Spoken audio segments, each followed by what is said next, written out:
Well, hello, everyone. It appears that we have arrived. We're live for this quarterly edition of Excited Utterance, a reading series that's based in Chicago, but due to the wonders of the interweb, we're open to readers from all over the country, all over the world, and that's happening tonight. I'm thrilled to have two poets with me, Terence Winch and Chet Weise. I'm not pointing in the proper direction, but gentlemen, thank you both for being here this evening. Appreciate you making time to read tonight. Yeah, thank you. So let me give a quick spiel for those that may not know what the heck's going on with this series and then with the whole idea of a round robin. So round robin is an opportunity for writers, in this case, writers of fiction or poetry or nonfiction, to get together, read pieces in little mini sets. It's not necessary for me to tell everyone what the timing is on those mini sets, but we're all well versed in it here. But the evening will start with me, it'll move on to Terence, it'll move to Chet, and then it comes back around to me again, and that same sequence happens a second time, and then lo and behold, it also happens a third time. And that's kind of it, except tonight the wrinkle, since this series, which was originally started in Chicago in 2014, was actually came partially out of a few readings that I did with fellow musician poets that we dubbed the No Lizard Kings.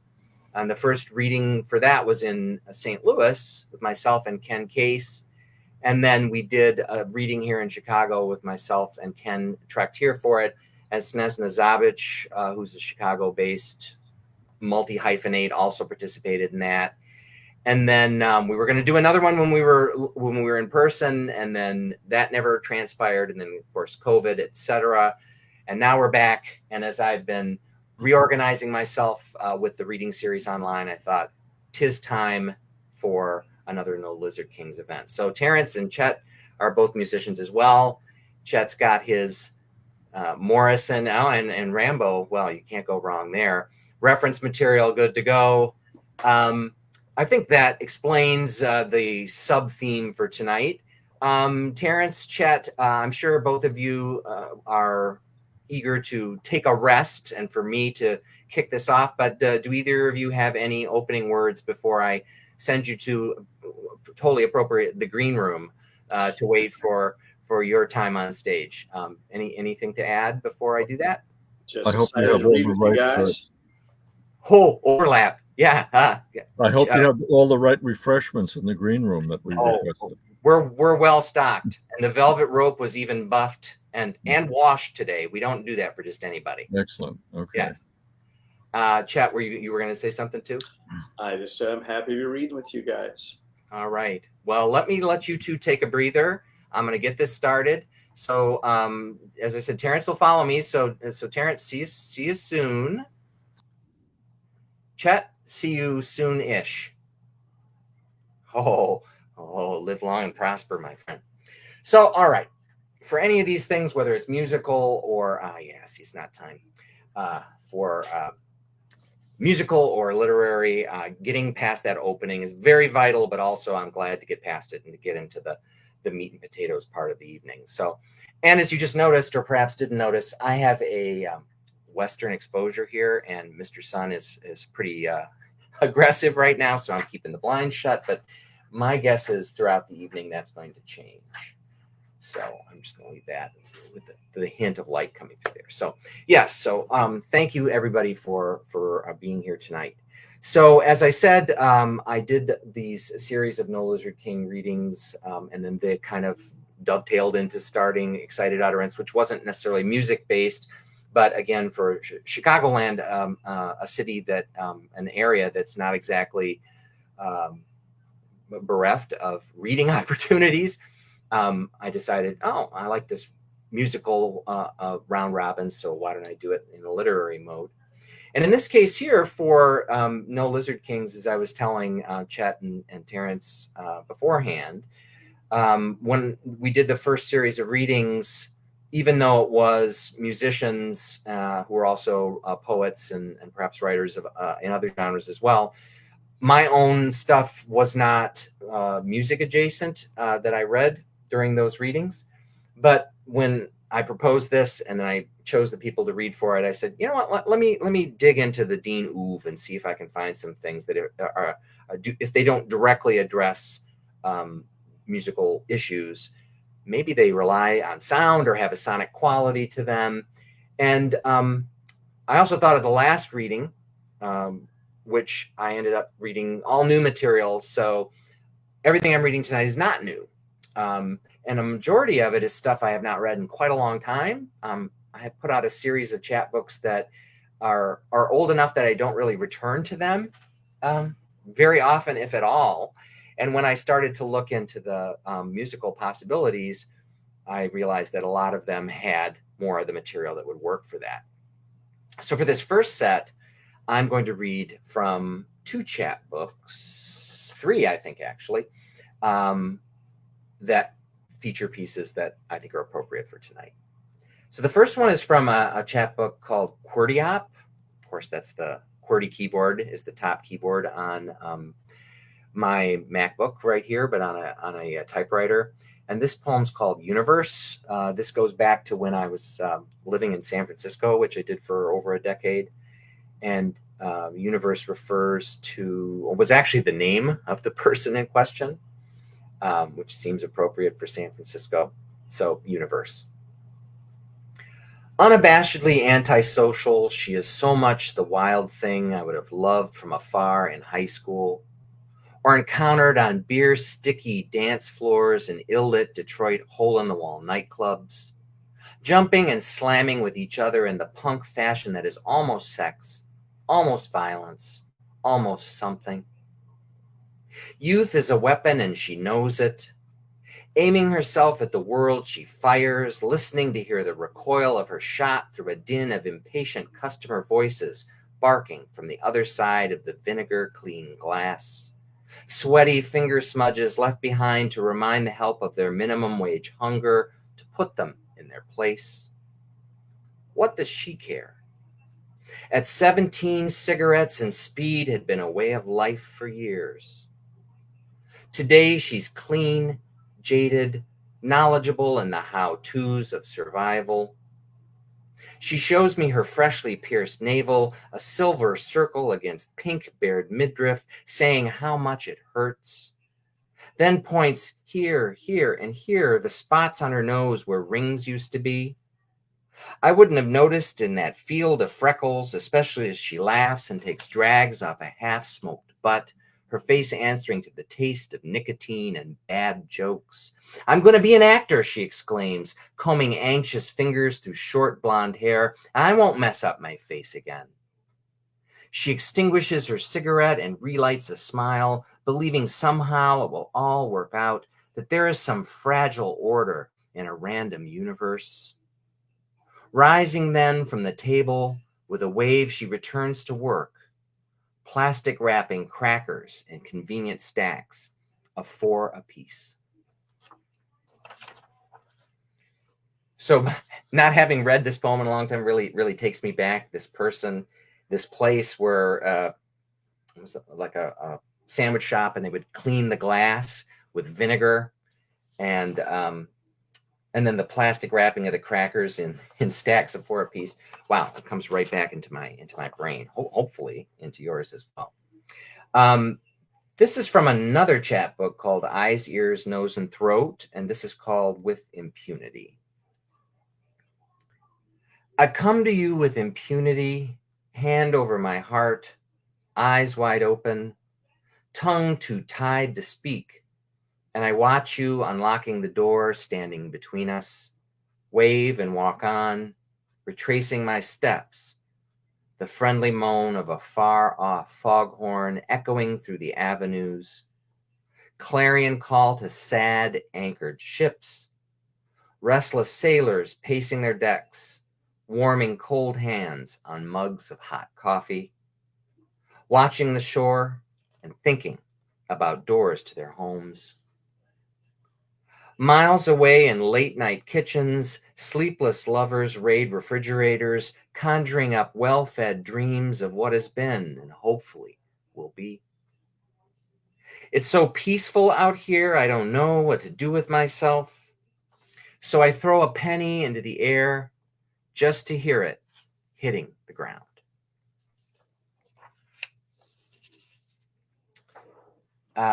This was one that was like immediately seemed to fit in with the No Lizard King's theme.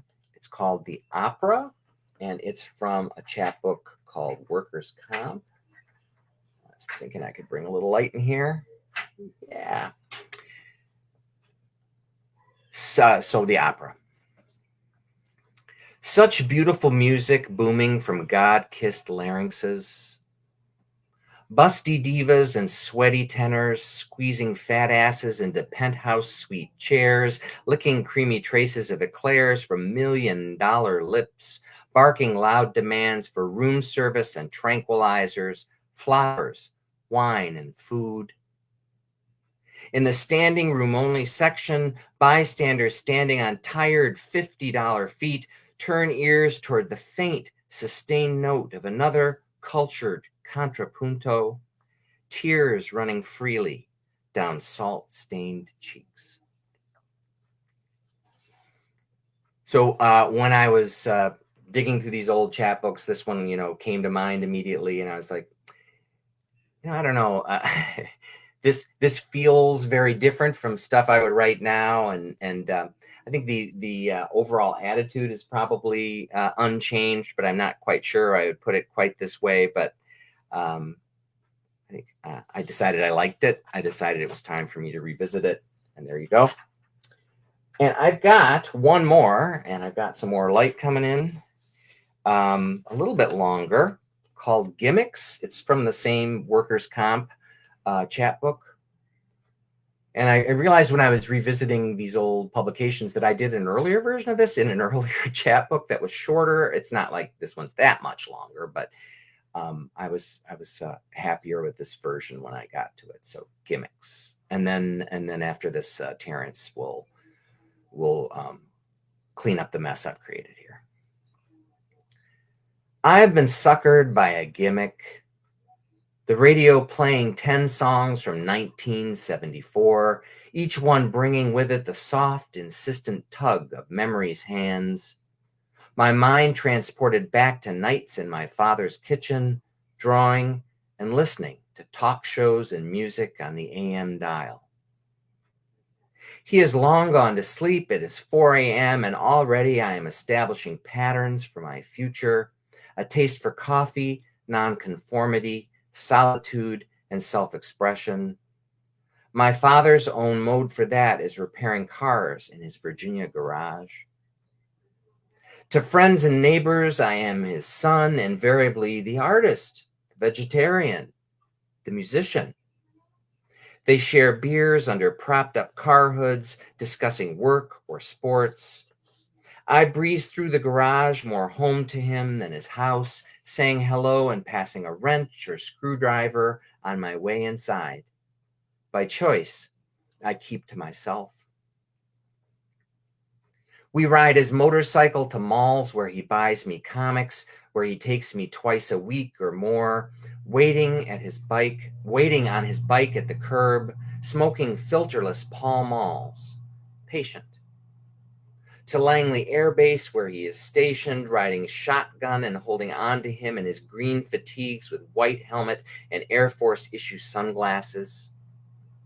Evenings to Virginia Beach, where on filthy sand the tide comes in, postcard perfect at every sunset. Mornings, his house comes alive with the smell of scrambled eggs and frying bacon, my father's flip-flops slapping linoleum as he saunters between the table, refrigerator, and sink, tanned, fat, and happy with his breakfast-making prowess, with the perfect round pancakes piling up in buttered, syrupy snacks, hot and ready to eat. At these times, beyond the complexities of divorce and other human dilemmas, I feel our summer world is complete. It's hard to believe in 6 short years he will be dead. I've been suckered by songs, memories, love. Right, thank you. Let me bring in Terence. Terence, how are you? Good, good. Thank you for those nice poems. They were.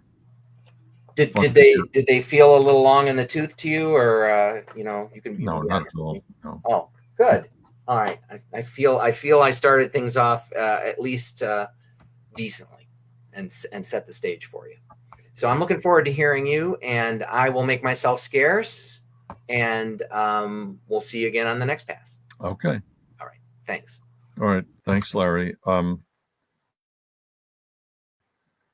I'm going to start with the title poem of a book that came out last year from the University of Pittsburgh Press, part of the Pitt Poetry Series, called That Ship Has Sailed. In our old life, we ate ice cream and bread pudding.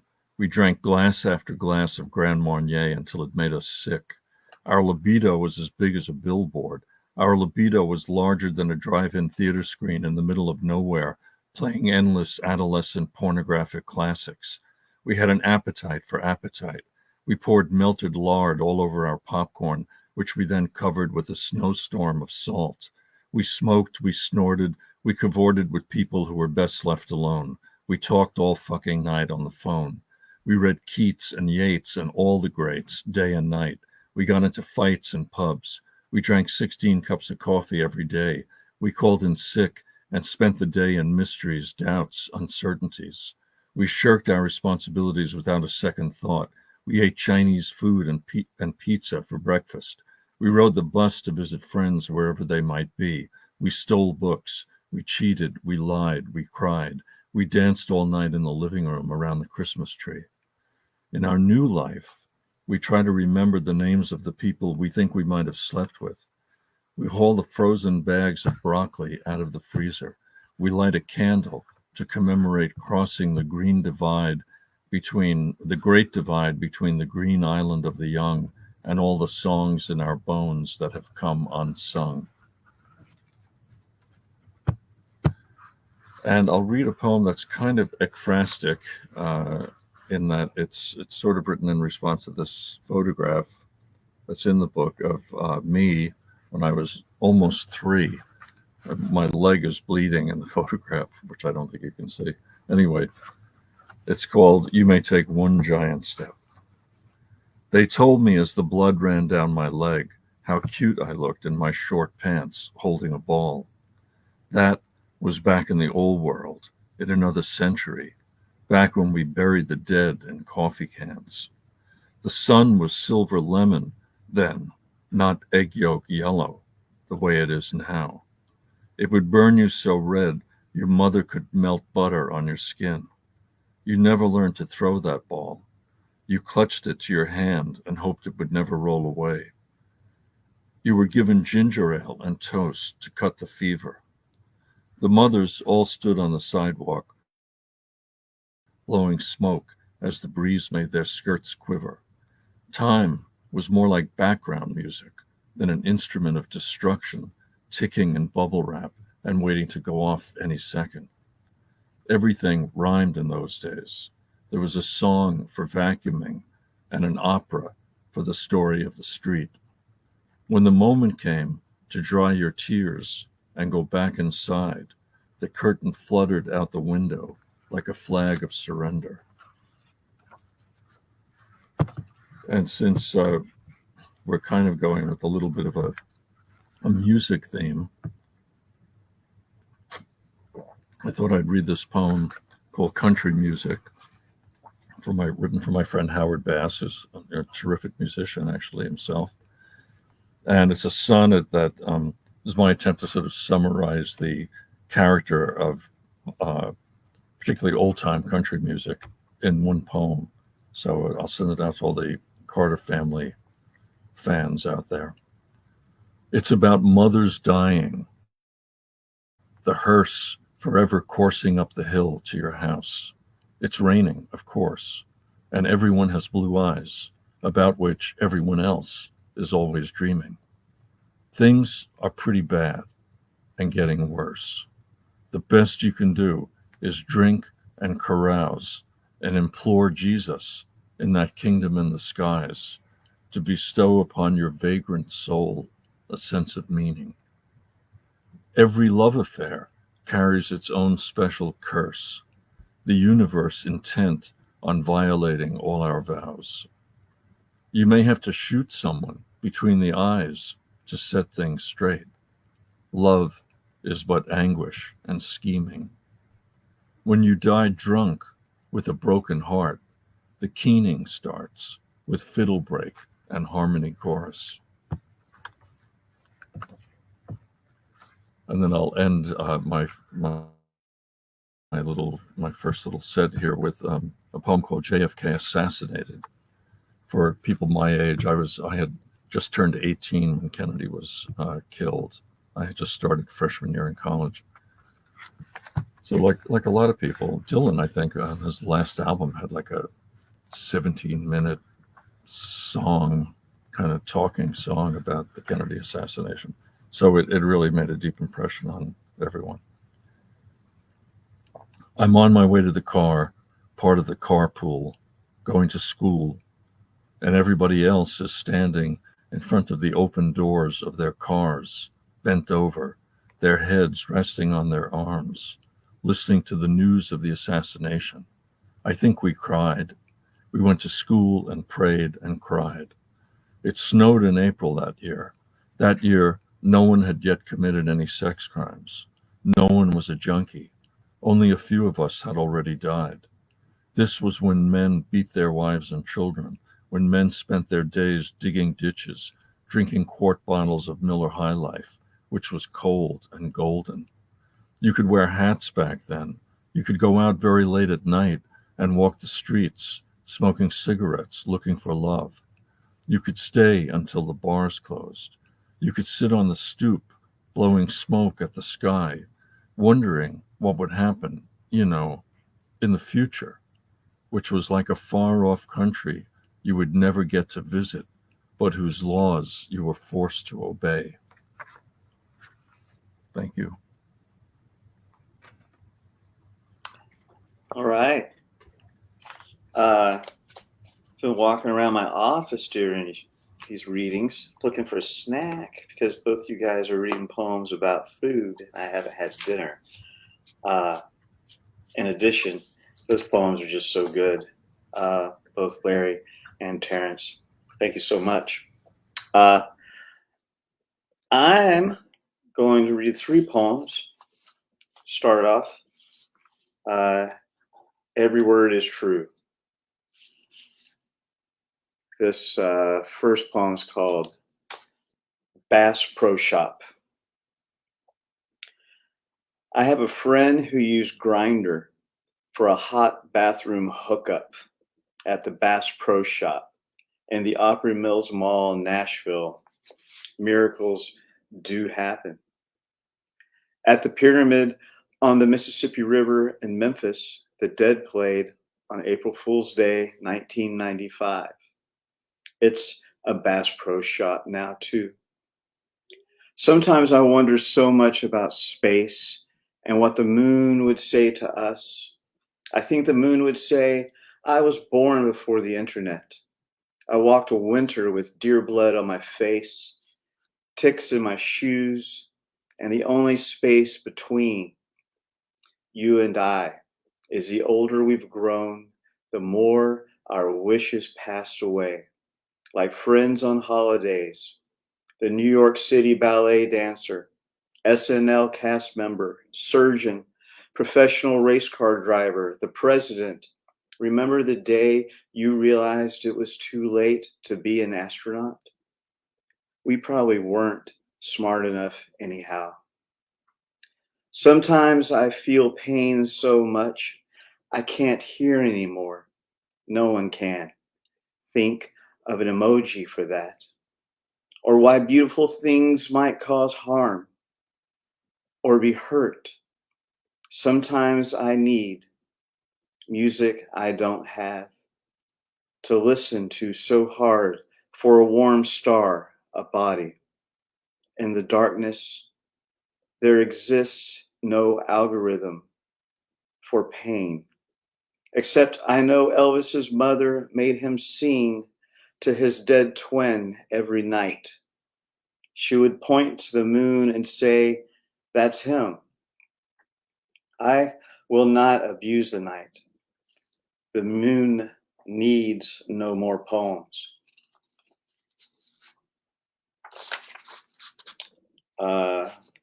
I wrote this next poem in a parking lot.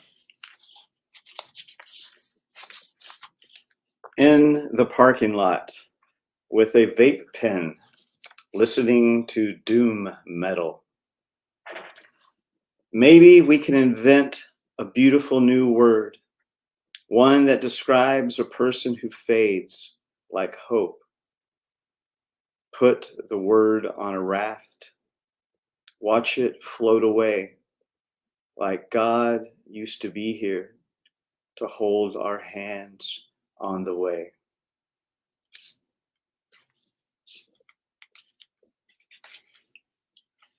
Here's the third poem. It's a little bit longer. Adult Life AF. All the things that happened the day my phone became eligible for upgrade, 2012. My boss cried at his desk. I told him go home and dance with his 4-year-old girl. I know another father who said there was a bomb living inside his stomach. He always ran away to keep from blowing up.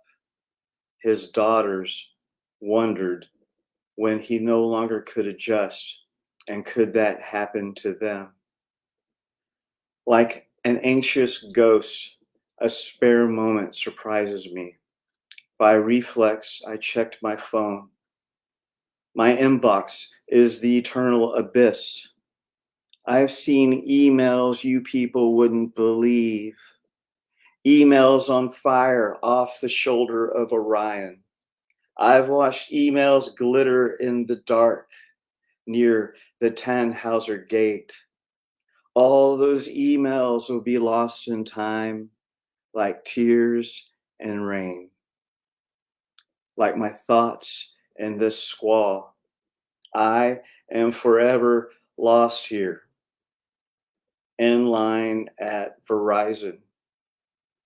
The salesperson mentions her dog named COVID. Here, COVID, here, COVID. COVID, get out of the pantry. No more treats, COVID. She laughs. I decide no joke comes too early if that's how we survive. But I admit my first thought really was to post about her dog COVID.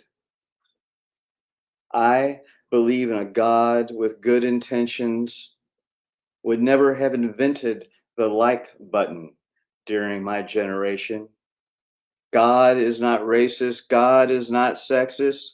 God is Carl Sagan. 0110100101000 is how to spell I love you in binary. This is Adult Life AF, the only abbreviation I understand. I no longer care why do we exist. I only care why existing has to be so opposite of easy. There is nothing else we can do except call in sick.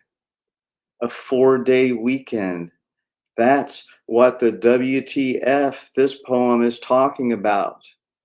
Sunlight travels to Earth in 8 minutes. My little dog and I get to the lake in 7. A boy asks to pet her. He's trembling. His mother says, "You can. Live in as many poems as you want. You can pick a small dog up before anyone gets hurt." He touches the dog's ear. Our bodies break into cherry blossoms. Salsa music burns bright from the cars resting like tigers, idling, windows rolled down. The sun is a naked man, or maybe a transparent man, walking in a wet shirt like echoes from the lake. Life always comes ahead of a hurricane of fire flies. This is how we eat darkness like wonder bread. Thanks. Set one. Thanks for giving me the note that you were done there. That was great. Thank you, Larry O'Dean. Yeah, really enjoyed it. It's been too long since I've heard any of your stuff. Well, it's been too long since I've seen you, man. Well, this is the closest to seeing at this point, right? I mean, and everything at this point seems like too long, doesn't it? It does. I'm constantly saying that to everybody else as well. But once again, I appreciate you doing this. Great to hear your voice. I think I detected a Blade Runner reference in there among many items. Am I correct? You are a good and impressive man, Larry O'Dean. Well, you know, I'm torn between kind of taking care of some technical stuff and wanting to sit back and listen. And I know I'm missing stuff, but that one really jumped out at me. So fantastic. All right. Well, I'm not going to keep you hanging here because you want to take a breather, I'm sure, but it sounded really great. So once again, thanks, man. I'm looking forward to your next set. Can't wait to your next poems, Larry O'Dean. All right. See you soon. I was going to make my usual joke. It's like, you know, can't wait, but wait till you hear them before you say that. But I mean, I'm nothing but self-deprecating. I'm totally down with the self-deprecation as a mode.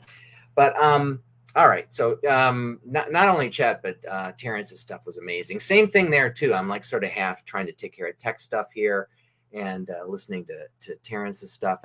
And when he mentioned that Dylan song, I was going to like quickly look it up and like put it in the comments here. And I thought, nah, I can deal with that later. And anyone can figure that out. But just what I'm really struck by too, and I can say this because I'm the only person on screen right now, although I would certainly do it with them both here too, is both of them are just like doing really terrific readings here, like really connected to the material, and it's coming right through. And you know, that's the one thing I always like to hear when I go to a reading is I'm feeling the person connected to the work. So let's see if I can hold myself up to that same standard. So for this set, I am getting off of the printed stuff. I realized I had these old chapbook stuff, which is, they are back there amongst the, you know, this is one element of the chaos involving books in our house. I did have the original chapbooks, but I realized I had them typed up, so I printed them out. But now I'm going to printed stuff, published stuff for this next set. And then my most recent full length, this book, Activities of Daily Living from Salmon Poetry. And the last session I mentioned I had read newer work, and that's from the next full length book that Salmon is going to be doing, a book that was delayed from COVID, not the dog, but from COVID. And hopefully that'll be out next year. But then when I was checking for these music or music adjacent poems, it took me to this particular book. And so without further ado, let me start with this first poem called Scooters. The other thing that, you know, my setting up this sort of framing device for the poems I was going to read tonight did is it took me to some poems I don't normally read, in particular Scooters. I did when the book first came out, but since then, if I've returned to it, I haven't returned to this poem. So let's see if it was worth it. Scooters. The front counter is a crush of custard-craving customers, metabolisms inflamed by Chicago's brute summer heat. 50s pop standards pipe into the air, musical wallpaper accompanying fake Cold War era awning to interior decoration. Preteen help bustles, bumping elbows in a frantic tango, keeping pace with the surfeit of orders. Walking in is not so much a trip backward in time as a willful denial of it. Neighbors, babies buggied in chic hermetic carriages, toddlers clutching gym-carved calves, sigh impatiently, ostentatiously, scandalized by slack service, appeased finally by the illusion of a bygone era's calmness. Vanilla days melting into chocolate nights as spoonfuls of sweetness, nut-topped and cherried, drizzle decadently down taut and tanned throats. I think it was the 50s pop standards that struck me. That definitely works for the music theme. The next one is Ubermarket. I realize that I have a thing for supermarkets, and I've written a number of poems about them. And again, this one being Ubermarket, though. Someone has abandoned a box of Twinkies in the pet food aisle between mountainous bags of cat chow and stacked cans of Fancy Feast. Around the corner, a stalker mops up ketchup congealing around shattered Heinz bottles, crime scene witnessed by condiments, the pickles glimpsed a clumsy hand grabbing, mustard heard the crash and awoke startled from its nap, olives busily being pimento stuffed, ignored everything. Canned thunder heralds rain showers, misting fresh fruits and vegetables. Apples, green and red, glisten. Heads of lettuce sweat like Franciscan monks under fluorescent lights. Two men bicker, indecisive over frozen pizza, tombstone or freschetta. Their heated breath fogs the cold, see-through door. Fish sticks and ice cream vanish behind man-made mist. By the magazines, Captain Crunch, the Trix Rabbit, and Lucky Charms Leprechaun, having escaped from each cereal box prison, play poker with Doritos, and wouldn't you know it, the Leprechaun is winning. Cool Ranch, nacho cheese, and fiery habanero chips piled high beside his buckle-shoed feet. Taking me right back. Just up the road this a ways. That magical Ubermarket. This next one has rhyme. Not that I'm rhyme averse, but I don't tend to write as much in rhyme. And it's called Inside the Lives of Royal Bachelors. And it has a quote here that inspired or got the poem going that's worth repeating, by Marvin Hull from Castles of Britain, which is not a book that I have, and I have no idea where I read this, but just as two castles were never built the same, so too were there never two castles furnished the same. A lot depended on the wealth of the Lord. Inside the Lives of Royal Bachelors. Moats overflowing with champagne poured by serfs, then served by dukes. After a night of princely partying, the next in line to the throne pukes into a polished pewter pot embossed with runes and jewel encrusted. His vomitus aristocraticus, opulent with DNA, is thus entrusted by decree to the royal physician, who fastidiously sieves the coarser matter, then cryogenically preserves for future generations vital monarchal batter. Horse-drawn carriages careen vast castle grounds. Earls and counts shout and shoot pistols in mock duels, sip tea from delicate bone china, and spear kiwi fruit cubed for ease of edibility by vigilant valets. In colossal carved fireplaces, African blackwood and Clan William cedar burns to ashes smeared across faces like war paint, princelings ascending tapestries, swinging like sovereign Tarzans in quest of Empress Janes to be ravaged upon the silks and quilts of imperial divans. Yeah. Okay. One more from this book, and then one after that would be the newest thing. And the one I have said is the most directly musical connected for the No Lizard King theme. But this is called Send Dad a Life-Changing Sandwich. As an undergraduate, I went to the University of Michigan, and there's a place called Zingerman's Deli there that has since become like, more nationally known. And this was something that appeared on some advertising that they had there, and I just thought it was pretty funny. Send Dad a life-changing sandwich. Dizzyingly delicious taste bud detonator, cataclysmic reverberator of ineffable yumminess jouncing off the interior of his skull like a fusillade of bullets ricocheting intra Liberty Bell. Bong, bong. It tolls for thee, O profound collation. Send it first class, materializing fast, but not too fast. This epiphanic, transformative nosh will change his life, restart the clock, reboot the system, revamp his image from common gobbler to qualified connoisseur, necessitating time to acclimate. Like a deep sea diver, he cannot swim surfaceward at too brisk a clip, lest he double over with the bends, sinking like a stone. Dad's consumer sentience flashing before widened eyes with each thoughtful mastication, every munch, crunch, or nibble, focused flexion of jaw and muscle has been wasted on lesser consumptions, squandered and misspent on trite tastings, everyday eats. Today is the first day of the restaurant of his life. All right. So one more from the most recent thing I have out in print, which is this little chapbook called Muse. And Terence mentioned an ekphrastic piece based on a photograph in his, I think it was his most recent book, which he can clarify in a moment when he returns. But these were poems, long story short, that are all ekphrastic. Let me just put it that way. I love this cover image. This was local artist called Princess Etch did it, and I think she lives in Baltimore now. So this poem is it's called Alphabet. It's based on the Jasper Johns painting called Alphabet. So you can go out there and Google it and get an eyeful. And it's it is an abecedarian. Alphabet.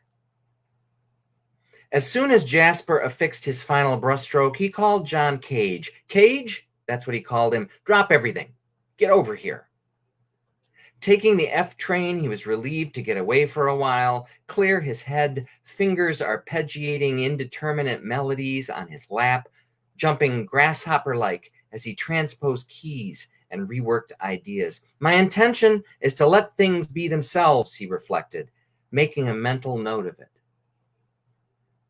Outside on the platform, afternoon passengers jostled one another, quickly filling the train while Cage remained seated, his stop approaching. Let things be themselves uppermost in his mind. So many variables in mobile form.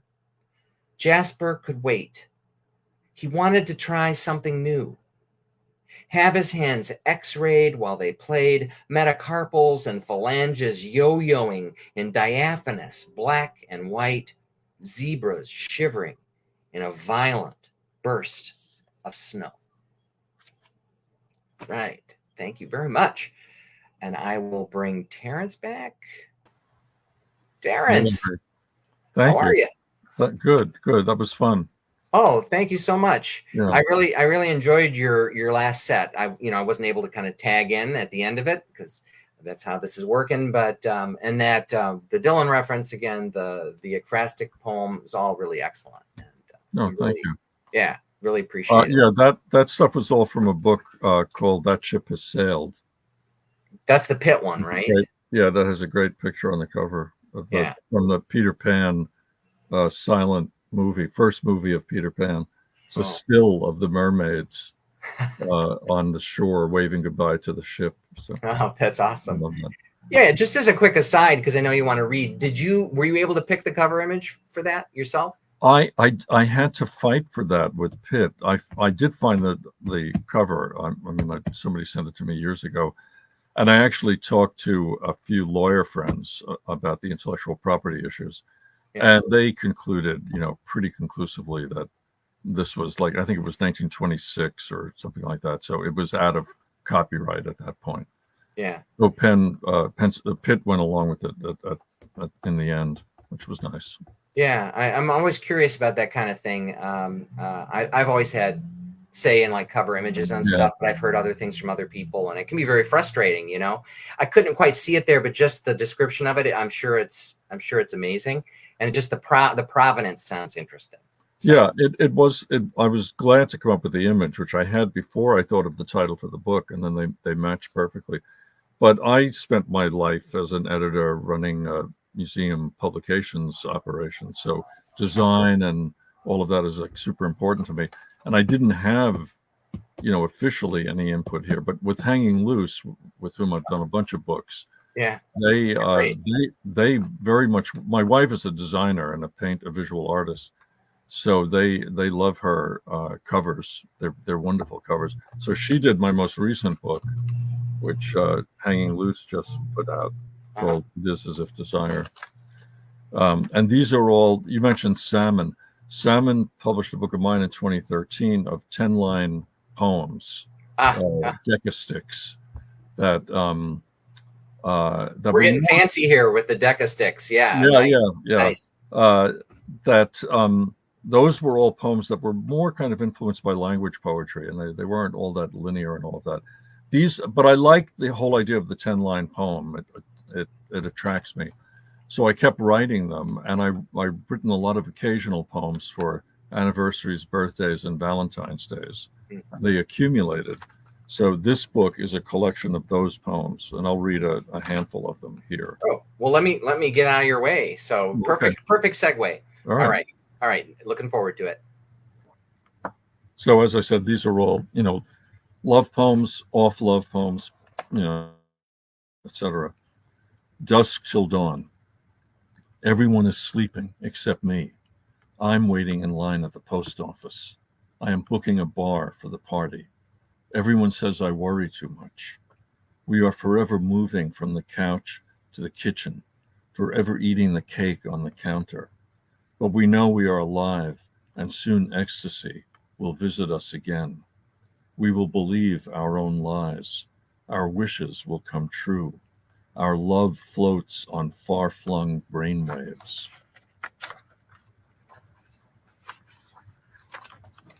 Sound bath. I have deleted all spam messages. I have rejected the optional cookies. I have friended, unfriended, and befriended. I have clicked on the bait. They say the past is buried under ice. They say the future is hidden beneath the surface. Dive deep, they tell us. Love language is written in the woods. The singing bowls carry the sweetest tune, lifting us up from wreck and ruin. Coexistence agreement. You go to bed too early, I go too late. Sometimes we slip on the ice in the cold night. We slip on the ice and fall. We come home in the freezing rain and take a pill for our pain. New car, new tune, new scholarship, new TV, sugar bowl, new brain changes at work. Crises can strike at any age, but resilience always takes an encore. We seek out encrypted meanings in our life together, this attachment tough as tree bark. Splintering off. There are two worlds, contentment and desire. One burns cigarette holes in your best shirt. The other substitutes habit for anxiety. That is the dilemma anyway, to hold on or let go. Waiting for the mail to arrive, for new movies, for the last word. We stir time in a big pot sitting on the stove, cooking slowly, waiting for love to simmer, everything ready at the right moment.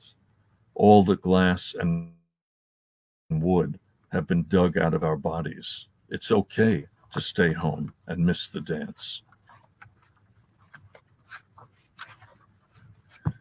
Thus it is told.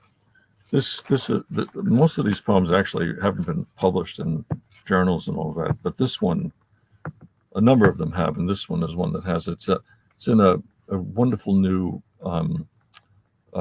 poetry journal called Jewel Board, Gulebord, which Eleanor Nowen and Maureen Owen have been producing, and it harkens back to the old 8.5 by 11 stapled offset literary magazines of the 70s. It's great. Anyway, this is called Thus It Is Told. I know what to do when the kettle boils over. I fill it again. Your day is here. It's yours alone. I implore the rain god to assist you in your work. I offer supplications to the spirit of the kitchen, the bedroom, the bathroom. O Spirit, allow her dreams to rise up into the clear day. Make all that is absent be all that is present.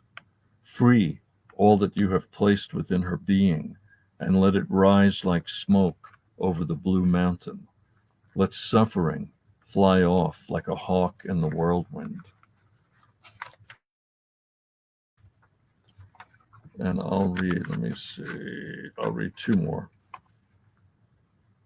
This one was written from Ireland, when I was in Ireland one time, called Cabbage and Jam. I asked my cousins, my parents were Irish immigrants, so I have a lot of family in Ireland. And I asked some of my cousins one time if they had any, like my father and mother would say sometimes, if you asked what was for dinner, they would reply cat's tail and gravy and things like that. And I asked them whether their parents had a similar thing, and they said, yeah, cabbage and jam. That's what their father would tell them was for dinner. So this is called Cabbage and Jam. Between word and meaning, the land rolls down beyond the hidden arbor, where the clothesline waits in secret, where the cousins line up for the quiz show and lotto, and where I sit by the phone and computer, expecting any minute to hear from you, somewhere off the grid, maybe sick, maybe blue. How should I know? I just need for you to call me, baby. Is that so hard to do? And this one is called Entryway. I don't remember the first time. I don't remember when I don't believe in the spirit of, I can't imagine anything could be.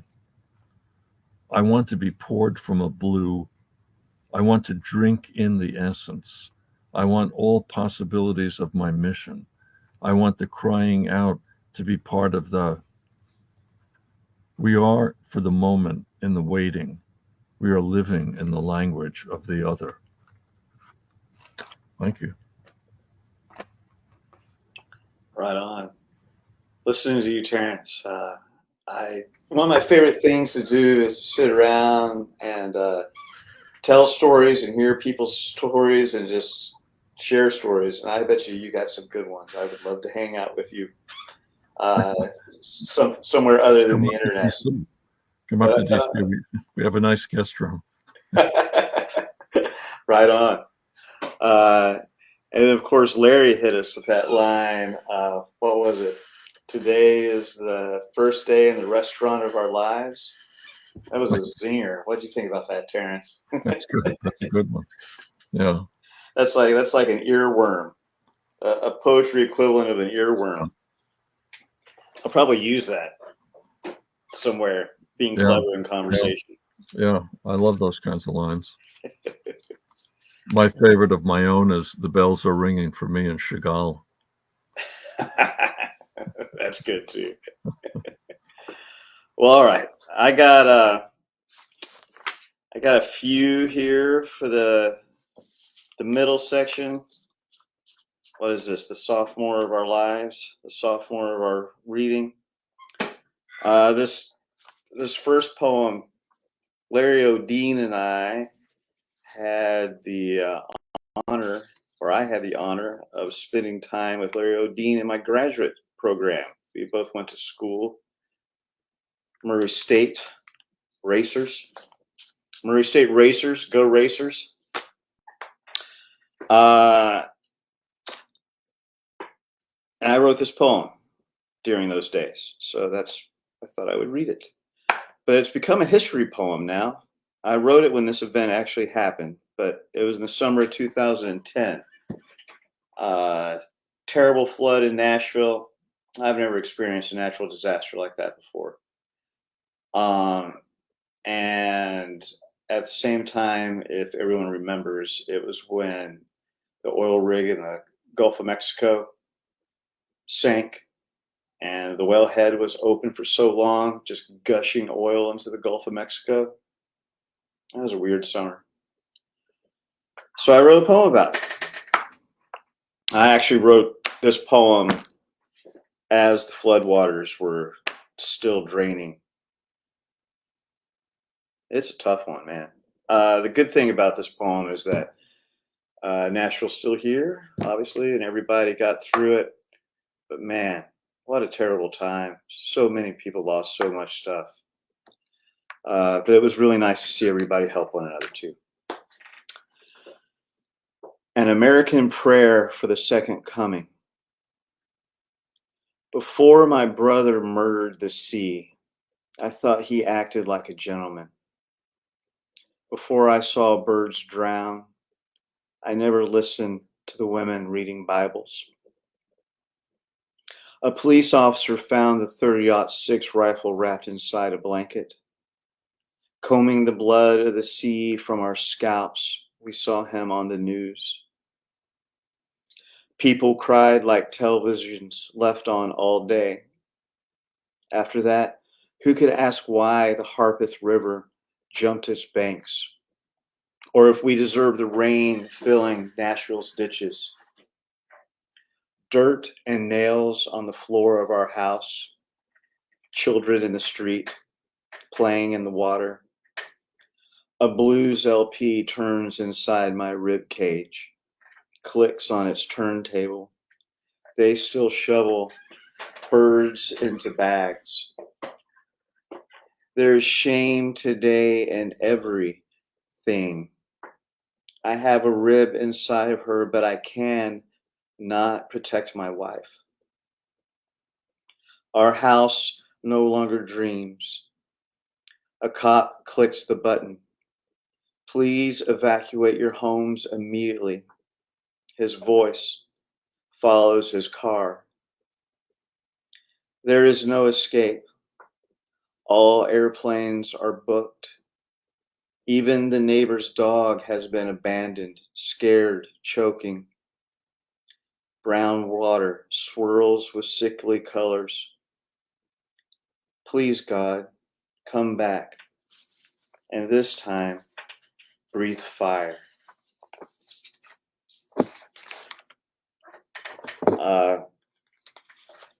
If you haven't already figured out, you will soon, that I'm a science fiction guy, nerd if you prefer. I put this little poem up on the internet because I thought it was funny. And one of the coolest things ever happened to me is the magazine of fantasy and science fiction ended up publishing it. And to a guy like me, that's awesome.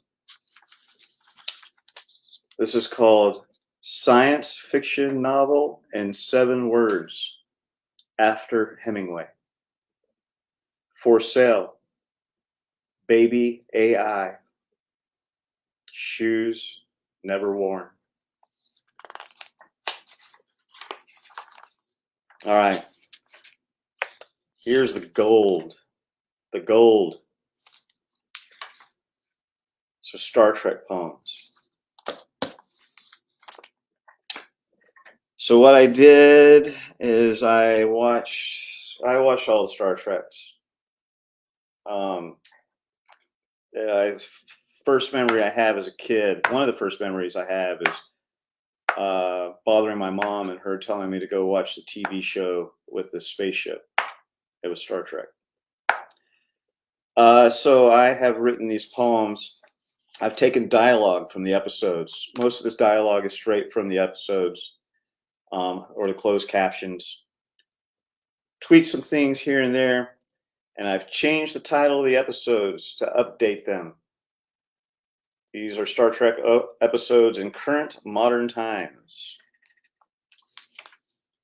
So the crew, they've come back in time. Here they are. These are their poems. Here's the first one. Star Trek, the original series, season 2, episode 18. Texas Governor Greg Abbott and Mr. Spock visit the border for a Q&A. What is our distance from the zone of darkness? 100,000 kilometers, sir. Spock suddenly jerks upright, face a picture of horror. Are you in pain, Spock? Even I, a half Vulcan, can hear the death scream of 82,500 Vulcan minds crying out over that distance. I know not a person, not even the computers knew what was killing them. How can you be so sure, Spock? I thought you had to be in physical contact with a person before. I've noticed that about your people, Governor. You find it easier to understand the death of one than the death of a million. You speak about hardness of the Vulcan heart. How little room there seems to be in yours. Suffer the death of thy neighbor, Spock? You wouldn't wish that on us, would you? Might have rendered your history a bit less bloody, Governor, the touch of death. So what do you think they felt, Spock? Astonishment.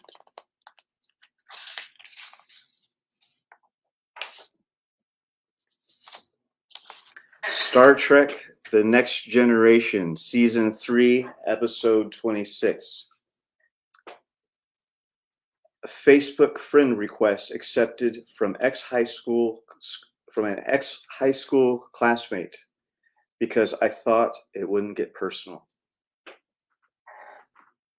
I have engaged the Borg.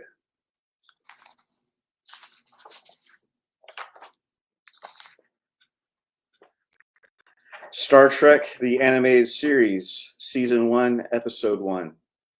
Imagine the last time you will fall in love.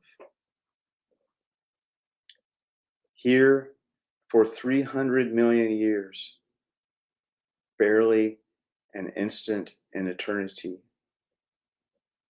Like a heartbeat, don't leave me alone. All right, that's it. Act 2, we've gone where poems boldly have never gone before. You know, when you mentioned, I think in another Facebook post, maybe you mentioned Star Trek poems. So I didn't want to get my hopes up, but I was kind of excited, you know, to see that if we would be hearing some, and lo and behold, we have. Reminds me of how much I love, you know, project poems or whatever we want to call them, you know, where you dig deep into a motif like that. And so I loved how those were each. There's so much you could do with the original Star Trek alone, but then when you look at how the whole thing has just blossomed into all these other series and all these other characters, and so I really loved all of those. I don't think I've heard any of those before or read them. You know, I mean, I like to think I'm always keeping up with the Joneses, or in this case, the Chets, but you know, I'm not always doing it. So those were all really excellent, man. Loved them. Yeah, I wrote those. Most of those are days old. Yeah, so I thought I could smell the fresh ink from here. Yeah, seeing how they fly. Yeah. They're nice. Like them. Right on. Yeah. So my guess would be, you again, looking forward to a breather here. So I will give that to you. And then we're heading into the home stretch here. So look forward to hearing your last pass. This next poem, Larry O'Dean, it's the restaurant of your life. And yes, thank you for catching that there. It's one of those lines where I thought, is it, you know, I mean, for too much to me is not going to be too much to another person necessarily. And, you know, it's one of those things where that poem kind of builds, and then it got to that line, and I thought, is it, you know, earned? Is it worth it? I mean, I decided I liked it. So I appreciate you referencing it, because it means something to me. It's a delicious line. Thank you, sir. All right. See you in a bit. Wow. So yes, nice job. Nice second set from both of Terence and Chet. So for my last one, I have just a single poem. And again, I kind of have curved back around into those chat books. And this is another one from the workers' comp chat book. Can't remember what year that was. think I had moved to Chicago from San Francisco. And when I was going through them, it seemed like there was a lot in there I felt pretty happy about.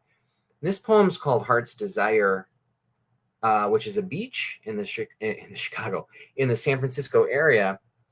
And I have like kind of I enjoyed the time. I lived there for over a decade, and I really enjoyed the time that I was there. And it felt like it was very meaningful on a number of levels to me. But I've lived away from there for a long time now. And, this is a whole other topic of conversation. I don't recognize the place. I went back a couple of times in close proximity to visit and got sadder and sadder each time I went. And, I thought to myself, oh, is that just because of me? Is it just one of those things, when you get out of a relationship with a place and a place that meant something to you? And is it just like, does it just fade? Or do we just find it's not enough of what it was to bring us back into a certain frame of mind? And it was like, no, the city kind of swallowed its own tail. And, now that X is leaving, maybe I don't think it's going to make much of a difference, but at least it's something. But anyway, so reading these like poems, a lot of which take me back there, it's like really evoking memories for me. So this one is about another person that I kind of knew tangentially when I was there. And I worked these hideous jobs that had me down right by the Embarcadero. That was kind of nice. And on my lunch hours, I would walk around, and I got to know people that worked in these different restaurants. And this is another person that worked in a restaurant. And again, it's called Heart's Desire. On this parched beach, we have come to lie corpses of starfish, arms outstretched in a desperate plea for belonging. Perhaps it's something about muddling forward that drew them here toward land, some need to evolve we with our two-legged, taken for grantedness, can't or won't understand or have forgotten. Blunt stones poke through cold sand like baby teeth. Broken seashells bob in the thirsty surf. In your battered black leather jacket and ripped jeans, you are a pale angel, an underage Botticellian refugee, booted out of heaven for smoking. Company picnickers play volleyball, bonding over flat beers and barbecues. One of them, wheelchair bound, stares out at listless waves lapping the low tide shoreline, remembering swimming lessons he took as a kid, methodical laps in roped lanes of the YMCA pool. Near the parking lot, someone has chained a black, slobbering dog to a sign scolding, "No pets allowed on the beach," tail wagging maniacally. Edging toward our borrowed car, past trash cans full of ketchup and mustard-smeared paper plates, plastic forks and spoons, that dog's lonely hysteria counterpoints the complacency of those beach-bound humans, one of whom abandoned him here to a funless afternoon, choking for love at the end of a leash. Then I consider this place and its name, invocation of all the unattainables of mutt or man, too truthfully unjust for the frivolity of a lazy Sunday spin. Driving back to the city, the road curves through mountain dells and tucked away towns.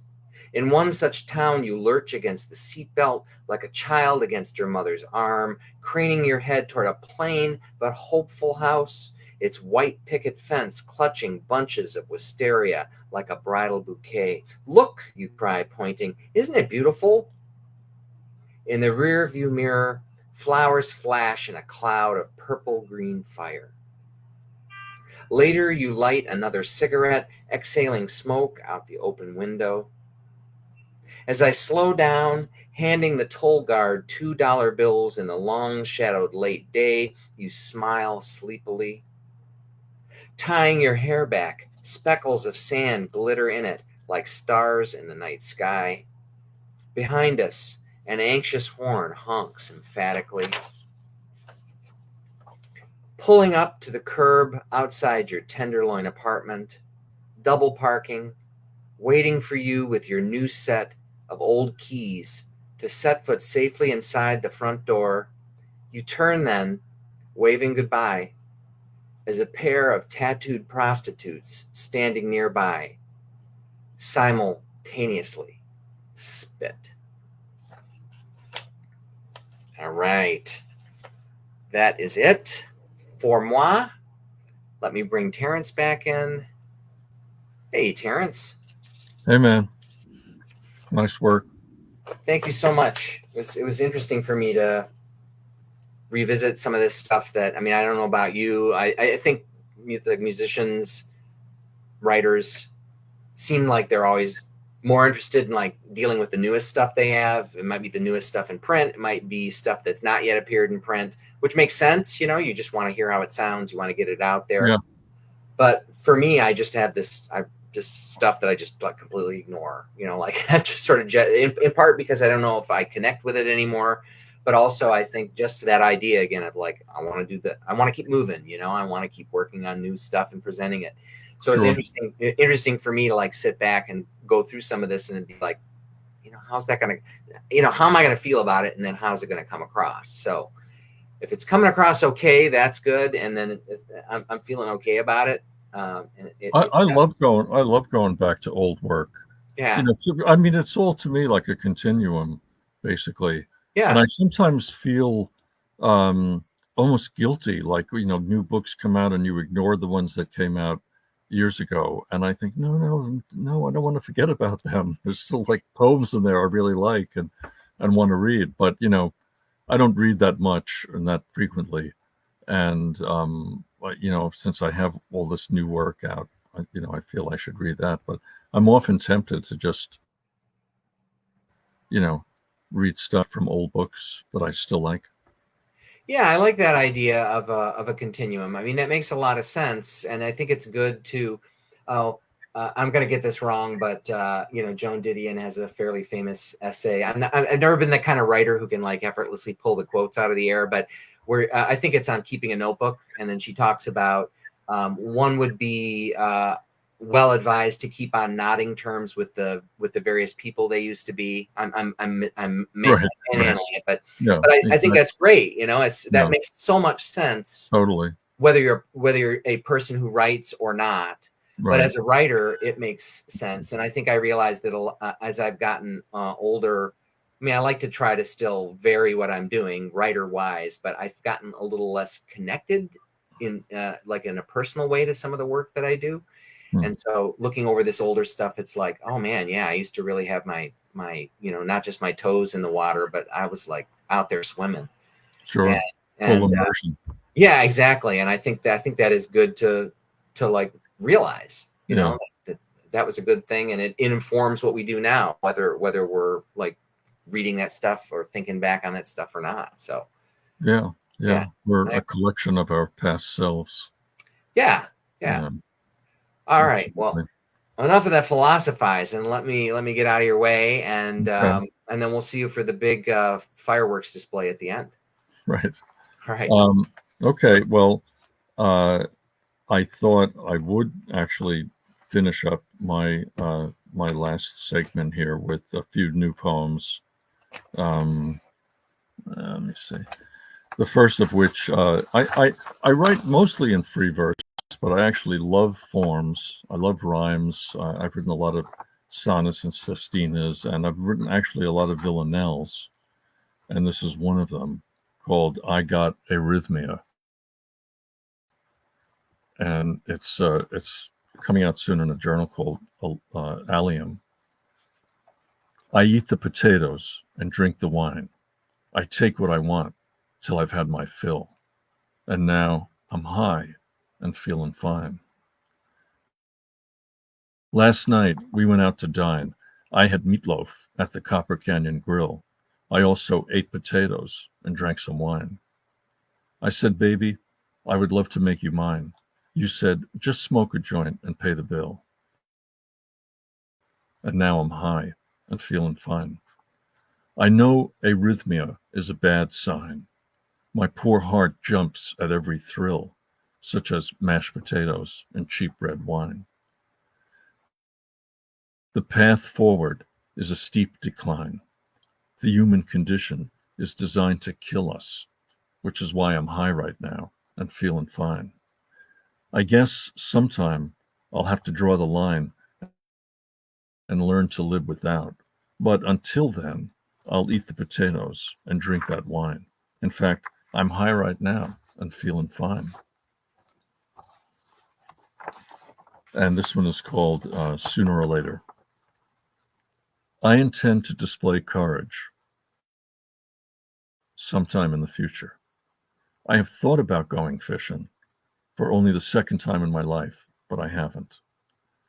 When I find it hard to breathe, I massage my feet and eat a bowl of raspberry sorbet. My heart has not raced out of control for months, and my new shoes have stopped hurting my big right toe. If the exterior world actually exists, anything can be possible, such as the sweet potatoes now sizzling on the frying pan. I'm not sure I've ever really seen a frog. Maybe I have. I'm just not certain. But I'll always remember the hippos in the Bronx Zoo. At night, my bones fill up with the milk of paradise, and my honey sits at the foot of the bed playing the morning dew. My friend the undertaker now stops by every night for Irish coffee and a chat. I have given him all my black ties and shoelaces. That's the way it is here. Roses in one room, ants in another, and whatever is under the bed never makes a sound. And then I'll read two more, both kind of family inspired poems. I grew up in the Bronx in an Irish immigrant neighborhood, and in the summertime, many of the families would go to Rockaway Beach in Queens for all or part of the summer. And the big hotel there, the swanky hotel, was called Curly's Atlas Hotel, and it was staffed almost entirely by Irish immigrant women as the wait staff, my mother being one of them. So this is called Curly's Atlas Hotel. My brother got in his car and drove to New York. He was searching for an old hotel where our mother used to work. It's not there anymore, I tell him. It burned down. My brother never pays me any mind. Our sons come over for a big breakfast, washed down with ice water and coffee. They are so much more advanced than we are. I tell them drive carefully. I tell them to steer clear of ancient history. My mother won't budge. She stays put. She says, haven't I everything I need right here? We say, Mom, where are you? Please tell us. Please. We're looking for your old hotel, the one that burned down. My father never uses bad language. He says, you dirty name. He says, shite. He says he loves cats, but my mother doesn't. He sleeps in a basement full of cats. We lug him around on a stretcher. Tomorrow, the year comes to an end. Mother, father, sister, brother, sons, and daughters. We will step forward in time. My sister promises to teach me new ways to cook a potato. My wife buys new sheets and a foot massager. She has a secret plan to escape to San Francisco and live in a cheap hotel on the water. I remain at the seashore, floating on a wave of forgetfulness. And one final one, this is from a journal called the Southern Review, excellent magazine. And it's called A Snail on the Way to Jerusalem. My mother had lots of interesting old sayings that she brought with her to this country. And this is called A Snail on the Way to Jerusalem. Our Father lives on in the stillness of the house at night in winter. We hear him whispering behind the door. He's telling his dad jokes, like the one about how people are dying to get into the cemetery. Maybe he's searching for his old tie clips. Maybe he wants his Vega banjo back. He tells us love is the most important thing in life. Seriously, that's what he tells us. He has no use for money. Our mother tells us scary stories about the banshee. She is back in the school auditorium, playing bingo, smoking, carrying on. She visits the house while we sleep. We can tell she's been here, though we always miss her by a hair. You're going too slow, she says. You're as slow as a snail on the way to Jerusalem. That's it for me. Thank you. Slow as a snail on the way to Jerusalem. That's a good closer, Terence. Damn. Thanks, man. Plus, you did the Sweet Leaf and Cats in a poem. That's for me. That's the wonder stuff. Did you ever listen to Black Sabbath? Not much, no. You know, my music life, especially as I've gotten older, has really focused almost entirely on traditional Irish stuff, which I listen to, kind of obsessively. Well, that makes sense, being that you have a background in a band called Celtic Thunder. Yeah, right. Exactly. But the real one, the real Celtic Thunder. But the reason why I brought up the Sweet Leaf is that I don't know. I mean, well, you had a song about, or you had a song, poem, they're the same thing, right? Right. About getting high, and I can't remember if it's Iommi or Ozzy is the one that coughs before that song, before they kick into Sweet Leaf. But such beautiful stuff. The way you write it is so intimate. It feels like your poems are so present. It brings people right there with you, like wherever you are in a room or a place. We're like right there as you're talking to the person or experiencing whatever you're experiencing. That's a gift, man. Oh, well, thank you. That's a really nice thing to say. I appreciate that. Yeah. So, all of my Sabbath stories and references and jokes. Yeah. No, I loved your Star Trek book. Thank you, sir. Yeah. Again, I'm not a science fiction guy. My son is a huge science fiction fan. I was one of my brothers, but when I was younger, I was writing stories about rockets and spaceships as soon as I could pick up a pen.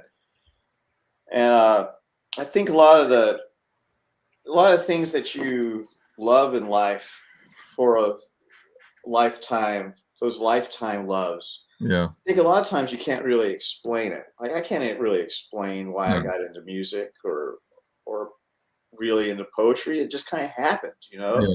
I got to come up with some reasons. But I do think that there's a relationship for me, there's a relationship between science fiction and poetry, and that's imagination. It's just it's where imagination takes the forefront. Sure. And I feel like when someone comes up with a poem or creates a world in science fiction, that it's such an original thing that comes straight from their imagination and their soul. I see a lot of commonalities between the two. Yeah, one of my all-time favorite poems, in fact, I would probably have to say it, but I think it's the greatest poem in English. Oh, damn. All right, let's hear it. It's Kubla Khan by yes. Coleridge. Yes. I mean, it's just Iron Maiden does a great version. Yeah. Well, I mean, the poem totally stands up, always has, and it's just such a work of genius. You can get lost in it every time you read it, no matter what phase of your life you read it in. If you're, a teenager in high school, or you're in high school, we have all those gateway poems that, or younger, whatever. There's certain poems we don't even know what poetry is. We read it, and we're all of a sudden we're like, oh my God, this is so cool. That's certainly one of them for many of us. Yeah. I love that poem. Yeah, it's a wonderful poem. But I really enjoyed. And it's kind of science fiction. Yeah, absolutely. Oh, well. Absolutely. I mean,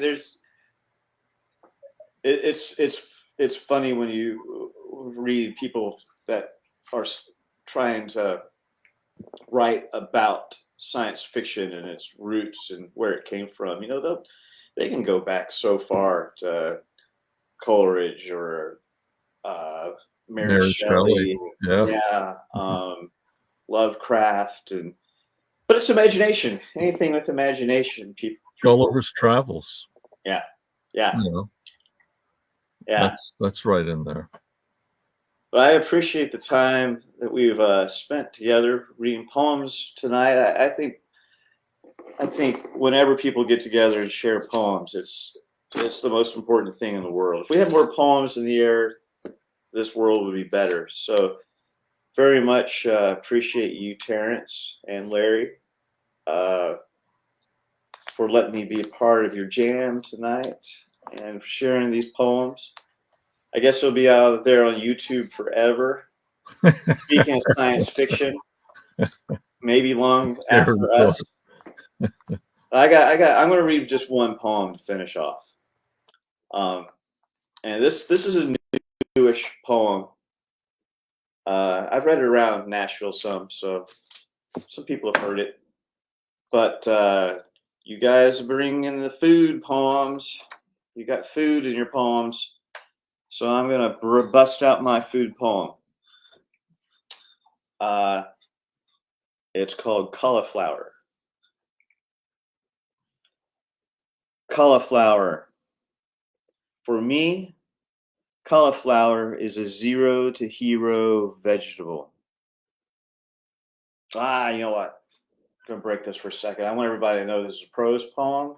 I have written a prose poem. That's it. I'm proud of it. Cauliflower.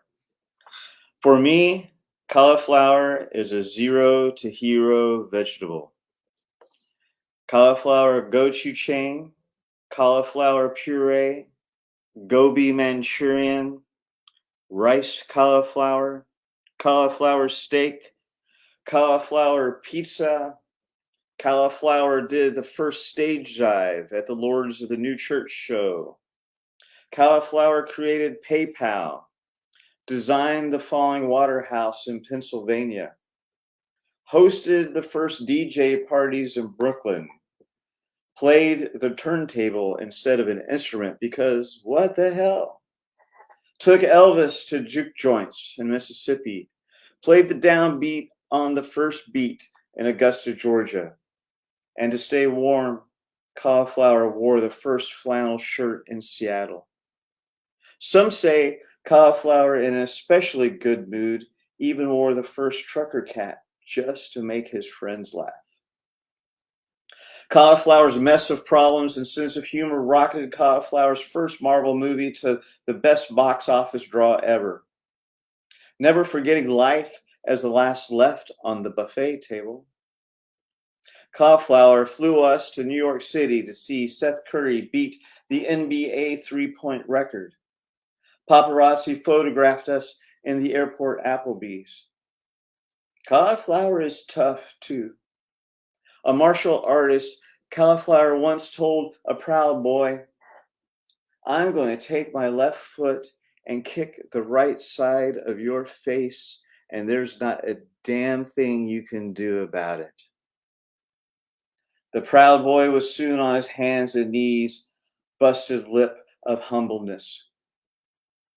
Thanks to Cauliflower, I know that what I'm about to confess, I don't confess in a personal freedom, libertarian, self-interested kind of way, but from over self-aware fucked upness kind of way. That I sit in movie theaters alone, how blood soaks into a swath. Television tuned to me would be the snap crackle of a firefly tricked to death. Some say naming our fear is brave. What they don't tell us, no cure exists for living just a step off. Or that no words describe a sixth sense for imminent desolation, except that a piano sounds like a wound in the night, This is why I could have been a contender, but I could never have been cauliflower. I am broccoli, the forever should've, could've vegetable, baked with a sprinkle of salt and a drizzle of olive oil.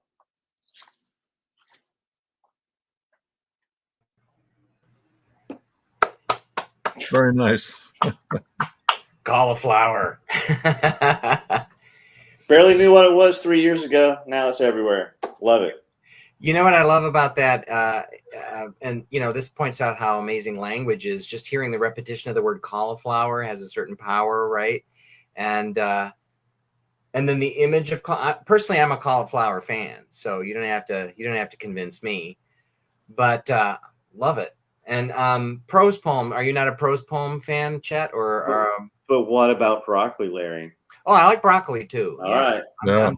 I'm down. If I had to choose between the two, I might be more in the cauliflower camp, and not just because you just brought it up so profoundly here, but I have no qualms with either of those. And you know, growing up, I didn't either. You know, it's kind of the cliche. You know, people be like, "Oh, I hated vegetables or whatever" when I was a kid, and I was like, "Oh no, I always no problem putting that stuff in front of me." It took me a while to understand vegetables. But we didn't have vegetables. I mean, seriously, I mean, like my mother would open up a can of peas, you know, and that would be the vegetable. I mean, like there was no salad, there was no potatoes. But you know, now that you say that, now that you say that, that also reminds me, my mother was a terrible cook, you know, and she fully acknowledged it. It's not like she was trying to hide it or anything, but the peas was something she would like fling down, you know, always as well. Sure. And she would put it in, like she'd make the Kraft macaroni and cheese and she'd throw the peas in there. Oh, and the macaroni. Yeah. I mean, I didn't mind them separate. I also didn't mind them in there. But for her, it was just like she felt like I had to get the vegetable on the plate, you know? Yeah. And it wasn't because I wouldn't eat it otherwise. For her, it was just like she was not liked it that way. Yeah, you know, but also I think she just wasn't about to go cutting anything up. I prefer my peas in the context of macaroni and cheese myself. Yeah. Had you had that before, or are you just beginning to No, think? No, I'm just saying, but if I had to eat peas, if they were smothered in macaroni and cheese, it would make it easier. Yeah. So you're not pro pea, is that what you're saying? I don't think I've had peas. I have to write a poem about peas now, guys. Yeah. Well, it's my. Do people still eat like cans of peas, like heat them up and? I know a guy who does. Really? Yeah. Yeah. Loves them. So there's one guy out there still doing it. Been a while since I've done it, but this is bringing it back. I would have no qualms with doing it. Let me put it that way. You'd eat a whole can of peas. Sure. Let's see it right now. Yeah, come on, prove it. Yeah, that'll be next month. Yeah, it'll be just me eating peas, and we'll see how that flies. So, well, thank you both for reading tonight. I love that conversation that you and Chet had there too. It was really fantastic, and that's kind of what I was hoping, you know, without the quick cuts between us. And like, I think Chet, you're absolutely right, and I'd say the same is true for you. That it's that ability to like feel like I don't know, I can't remember exactly how you put it, but that like when Terence is reading, he's like you're in the room with him, you know, you can feel that he's talking to you. Is that am I misquoting it now? No, that's right. It's his poems. They're very present. They bring you into the present. That's it.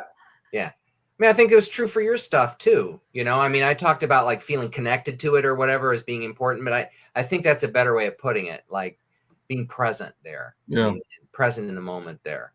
I think that transcends whether it doesn't have to be a narrative poem or I too love villanelles. You know, it doesn't have to be something that's got like an inherent form that somehow demands that you have to be paying close attention to it, but it's more in the delivery. So I think you really did that. You know, I think that's a hard thing to achieve. It is. And it's very good for me to hear. I thank you, Larry, because sometimes I get so into language and image and the way things sound and how they look that I forget that they're supposed to be engaging also. So it's been something I've been working on for a while. It's like singers, like the really great singers are inside the song, when they're singing it. Right. Like you're totally convinced of their connection to the music. It's very, and you can tell when someone's not there. Like they might be technically good, they might sound good, but it just leaves you cold. Right. I think a classic example would be like a Shane MacGowan, like somebody who didn't have a traditionally pretty voice. But but I mean, actually, if one wants to really argue, I'd say I think he does have like kind of a pretty good voice, unlike some others that might also fit this bill. But like you could not ever accuse him of not being connected. Right. To those exactly. songs. Yeah, sure. Exactly. Well, Dylan is the classic example of that. Yeah. Exactly. See the Lizard King faction speaks. The Lizard King in all of us. I'm more of a lizard surf, so that's kind of me. But as we're winding up, do either of you have anything else like you want to plug, or this will be out there again I'll get this up on YouTube, but it still has kind of like a lifespan and an immediacy for right now. So either of you have any readings or projects or I got I was involved with 2 albums last year, one called Celtic Thunder Live. This is all like concert material over like a 40-year period. Oh, that's awesome. Wow. So we're happy about that. And then my brother produced an album. It's hard to it's hard to get it right, called The Irish Riviera, which is our family band, my son and my brother and my niece and nephew. And that picture there on the cover is my mother and father in Rockaway in like the 30s with my 3 older siblings. That's my niece holding it. Anyway, it's a nice little recording, Irish Riviera. That's a song of mine. But that's all I'll plug for now. That's pretty good. 40-year retrospective, Terence. Yeah. Well, we did this concert every year for 39 years straight. So, a lot of it, the audio was awful. I mean, I had hundreds of tracks and there were so few that were album quality, but the ones I wound up using were really terrific. So I was really happy with it in the end. You guys send me your address. I'll send you one. Oh, most def. When we have the off-air, prayer, we can exchange those deets, as they say. Yeah. Chet, how about you? Did you have anything in particular you wanted to plug, or no need, obviously, but yeah, I don't know. I wear a bunch of different hats, so different things, different poems coming out, some journals, record stuff. But in this age of science fiction equals science fact, I'm on Instagram. So, and it's my name, Weise, like the last 2 letters of the alphabet is how you pronounce it, which is not how it looks at all. So I blame no one.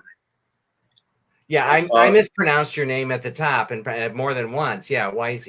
Yeah. But it doesn't matter, Larry, because the way it looks is it should be Weise or Weise, but it's Weise.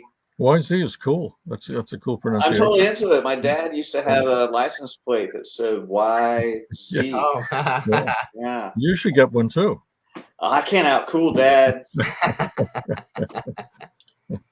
Well, I apologize for getting that, Chet. So no apologies. Next time you see me, you can punch me in the solar plexus. Will not do it. Oh well. You can thematically. You've already thematically solar plexus me with your words tonight. So all right, it wasn't a correction. It was more a clever ploy to try to get people to remember my name in case they want to find the Instagram.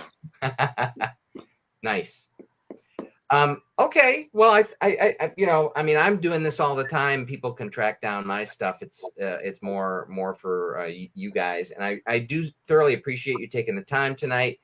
And doing online, I've gotten a lot more comfortable with it myself. I don't think I was uncomfortable, but it takes certain skill, to get a little bit more comfortable with it. And I think you both really managed it super well tonight. But I would love to be in the same room with you. So let's do something in the future. Let's find each other face to face.